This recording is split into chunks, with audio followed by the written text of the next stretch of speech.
bom dia a todos. Estamos aqui nestas conversas com os realizadores da secção competitiva do nosso programa Transmission. Hoje com Sergi Cameron, realizador do filme Niños Somos Todos.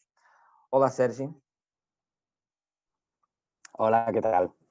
Gracias por estar con nosotros en estas charlas con los directores de la sección Transmission, de la competición de la sección Transmission del Porto Postdoc. Empezaría un poco por explicar, eres el director y productor de Niños Somos Todos. Y una de las cosas que me ha saltado a la primera de esta película, para contextualizar un poco a la gente, es que hemos visto todos los años vemos muchos documentales musicales que la mayoría siguen siguen una estructura más convencional sobre un artista, una banda, una corriente. Y de una forma muchas veces incluso autopromocional y algo mitómana. Y después, de vez en cuando, nos aparecen cosas como Niños Somos Todos, que es una cosa para mí bastante especial. Alguna gente que me preguntó, oye, ¿de qué va? ¿De qué va? Yo digo, bueno, sí que es un documental musical, pero no es sobre, porque la gente piensa, Niños Somos Todos sobre el niño de Elche. No es sobre el niño de Elche, es con el niño de Elche, ¿no? Más que sobre. Esto desde mi punto de vista. Entonces, esto para contextualizar un poco, y después me ha hecho gracia, o sea, que por otro lado también hayas pedido que esta charla tuviera lugar en castellano, porque tenías mucho que decir y querías expresarte en la lengua que dominas mejor, que es el castellano. Entonces yo casi ya que después de saber esto, digo, bueno, le abro el micrófono y lo dejo hablar, ¿no? Después de esta introducción. Entonces mi primera después de esto es, te doy el micrófono y empecemos a charlar y ya veremos si te pregunto algo más, ¿no? Vale, que tengo una hora, ¿no? No, ahora tienes 13 minutos 53 segundos. Sí, como decías en la introducción, a mí me gusta mucho la música, de hecho soy músico y evidentemente me gusta el cine, ¿no? Entonces, debería ser natural que cuando se juntan las dos cosas me interesara mucho. Y es cierto que hay una realidad, que es que el documental musical, según mi criterio, no suele tener mucha calidad cinematográfica, supongo porque se apoya en otros valores, como son pues la relevancia que puede tener un artista o una escena musical para el público, y entonces se dejan de lado otras cuestiones, ¿no? Esto lo vemos mucho en festivales especializados de cine o documental musical, ¿no? De hecho, mis referentes en cuanto a documentales musicales, diría que no tengo, en el sentido de que los documentales musicales que más me gustan son los documentales que más me gustan. Podría citar 20.000 días en la Tierra, de esta especie de, bueno, esta película sobre, o sea, con Nick Cave. Y hay otros casos, ¿no? Pero sí, suele haber sobre todo cosas que detesto, como esa mitomanía, normalmente explicada y protagonizada por hombres, además, con unas narrativas muy similares, muy estereotipadas. Y la verdad es que eso no me interesa para nada, ¿no? Entonces, para mí, esta es una película que va sobre los procesos creativos, en concreto sobre la experimentación, sobre la música, sobre cómo se puede aplicar eso a la vida. Es un documental que tiene mucha música y que lo protagoniza un músico. Entonces, supongo que para hacerlo fácil podríamos decir que es un documental musical.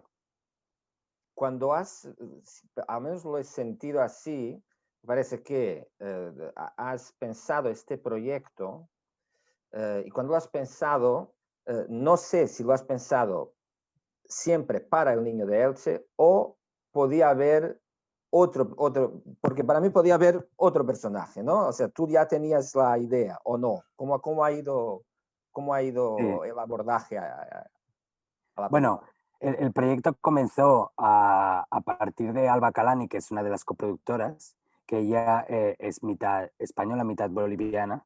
Entonces ella propuso hacer un documental en Bolivia sobre la música, ¿no?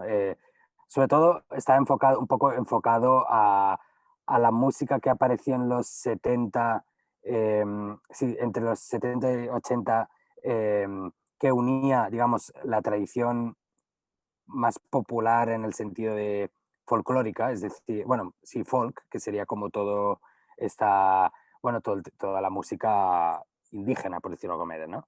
Con el rock, específicamente con el rock progresivo, el rock hippie, ¿no? Esto sucedió en muchas partes, en España sucedió con Triana, en Andalucía, en, no sé, en Perú hay un movimiento también muy fuerte respecto a esto y seguramente en otros lugares, pero en Bolivia sucedió y es realmente muy peculiar, ¿no? Porque es esta mezcla entre, entre una idea anglosajona del rock psicodélico, etcétera, y toda la tradición andina, que también es psicodélica, ¿no? Bueno, entonces a partir del proyecto fue evolucionando cuando entré yo y en una de esas evoluciones fue la idea de introducir un conductor. No tanto un conductor como una idea televisiva de alguien ¿no? que, que crea unos dispositivos más televisivos, sino para que realmente hubiera un proceso de co-creación, o sea, que pasara algo real relacionado con la música durante lo que es la película. Y entonces hicimos una lista, en este caso de artistas españoles, donde había bueno, diferentes artistas, mujeres y hombres que nos gustaban y que pensábamos que tenían sobre todo una relevancia contemporánea, es decir, que estuvieran en la órbita de músicos que están ahora sonando, interesando, y cada vez que pensáramos que fueran a dar juego a nivel discursivo, etcétera. El primero en la lista era Niño de Elche, y cuando le llamamos, dijo que sí. Entonces ya no continuamos con los siguientes. Y, y no sabemos nunca qué hubiera sido con otros, pero...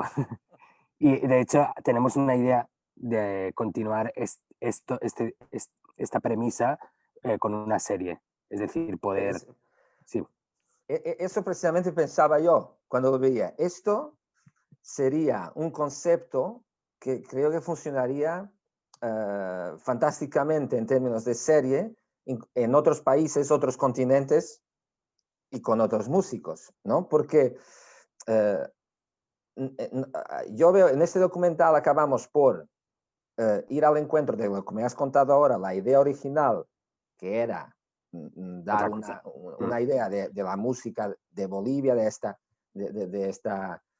este folk psicodélico que apareció por ahí, y ver ahora hacer esta revisión histórica de esto, pero al mismo tiempo, y lo hemos visto durante la película, ¿no? Lo vemos, eso y otros movimientos y otras situaciones sociales, conocemos un poco a Bolivia y conocemos muy, en mi entender, muy interiormente a El Niño de Elche, ¿no? Más que una biografía sobre Sí, quién es el niño de Elche, lo conocemos muy interiormente cuando colocado en una situación muy particular para él también, ¿no? Y esto es un formato para mí que tendría, o sea, posibilidades infinitas. Y veo que tienes sí. la misma idea, ¿no? Espero que alguien en un puesto directivo de alguna plataforma de televisión piense como tú. Entonces,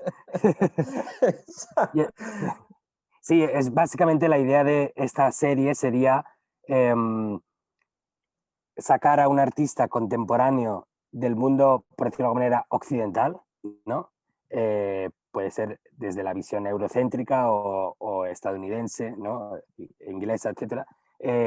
Sacarlo de su contexto y llevarlo a otro contexto donde además se puedan generar no solo una co-creación musical, que eso es la parte positiva, sino también unas tensiones, como puede ser, por ejemplo, unas tensiones de una mirada exotizante, colonizadora, y que esas tensiones se produzcan, es decir, que eso sirva para ver que todavía hay desigualdad, que todavía hay prejuicios, etcétera, etcétera, ¿no? Esa sería como un poco la premisa, ¿no? Luego hay otras tensiones como puede ser, pues por ejemplo, colocar, yo qué sé, a una artista que hace trap en España, feminista, etcétera, colocarla en un país donde a nivel social pues todavía hay ciertas cosas que no se han avanzado, ¿no? Pues eso también generaría unas tensiones, ¿no? Sociales, etcétera.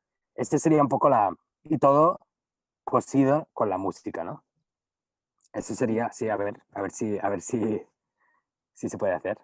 Y también, no sé, en tu aproximación a este concepto, si piensas que podría ser, es un documental, es una serie documental toda dirigida por ti, o también invitar a otros directores para tener este abordaje.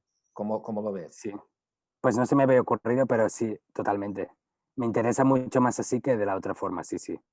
Como yo, de hecho, ejerzo cada vez más como productor, eh, para mí es igual o más satisfactorio estar como productor en un proyecto así, de serialización de esto, y contar con talento que pueda dirigir y aportar una capa más de visión que no es la mía. Entonces, sí, sí, sería genial poderlo hacer así. Pues mira, como estamos de acuerdo, solo falta que me contrate una plataforma y Sí, lo tenemos hecho, ¿eh? exacto.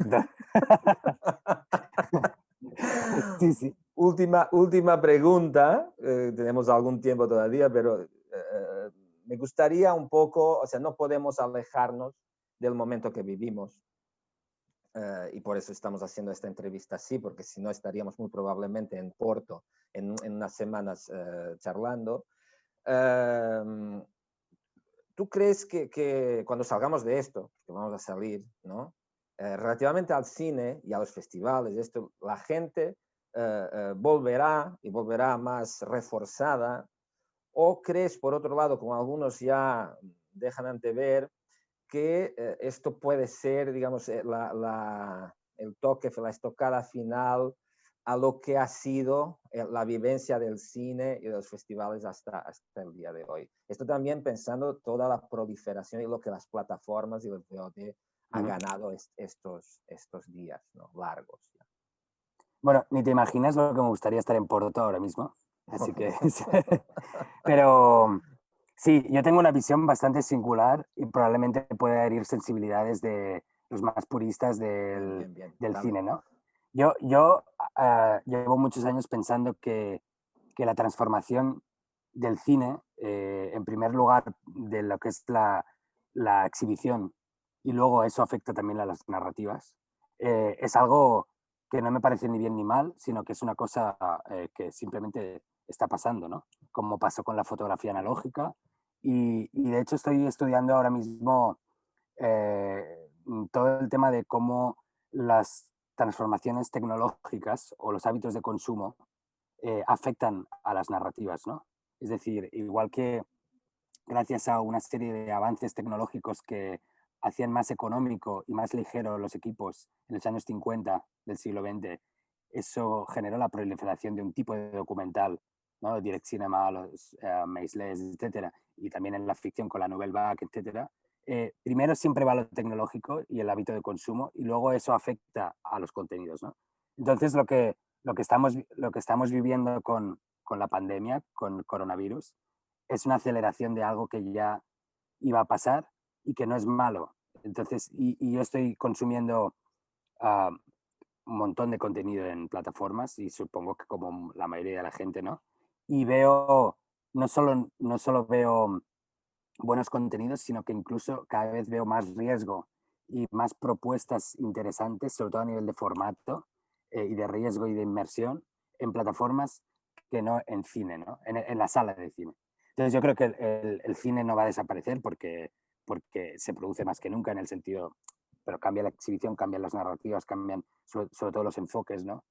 Yo digo también más la relación del espectador, dónde Claro. va a consumir el audiovisual o el cine, ¿no? Es cierto que la plataforma sumado a generadores de opinión como puede ser Twitter o redes sociales, etcétera, hace que el visionado sea más alienante, ¿no? Pero también entiendo que sean circunstancias paralelas, como que tú puedas ver con un proyector una película o una serie con tus amigos, ¿no? En casa, y por eso creo simplemente que el cine, que lo que es el templo del cine, que es la sala o el festival, eso va a seguir, simplemente va a perder fuerza a nivel industrial, ¿no? Es decir, los festivales van a seguir siendo el mercado donde ver las novedades, donde ver lo que se estrena, lo que va a pasar dentro de 1 o 2 años o 3. Es el lugar donde hacer coloquios, donde conocer a las personas que hacen las películas. Eso sigue teniendo valor. Ahora no lo podemos hacer presencialmente, pero se va a seguir haciendo porque lo necesitamos, ¿no? Eh, pero sí que es verdad que probablemente lo que es la exhibición más industrial, pues va a perder fuerza, ¿no? Creo que a lo mejor mi idea es que tal vez vayamos a por una aproximación más museológica Sí, total. de lo que es el arte cinematográfico. Ya veremos, ya Sí. veremos. Sergio, no sé si quieres añadir algo más para las personas que van a ver tu película. Sí, bueno, lo que más o sea, me hace mucha ilusión, aunque no pueda ser presencialmente, que cuanta más gente pueda disfrutar de la película mejor, que, incluso si una de las cosas que más he echado de menos este año, donde la película ha estado visitando varios países, pues es justamente el Q&A, ¿no? El contacto con la gente, las preguntas, feedback, etcétera. Así que, bueno, si a alguien le gusta mucho o no le gusta nada la película, puede escribirme por redes sociales, buscarme y seguro me hace mucha ilusión.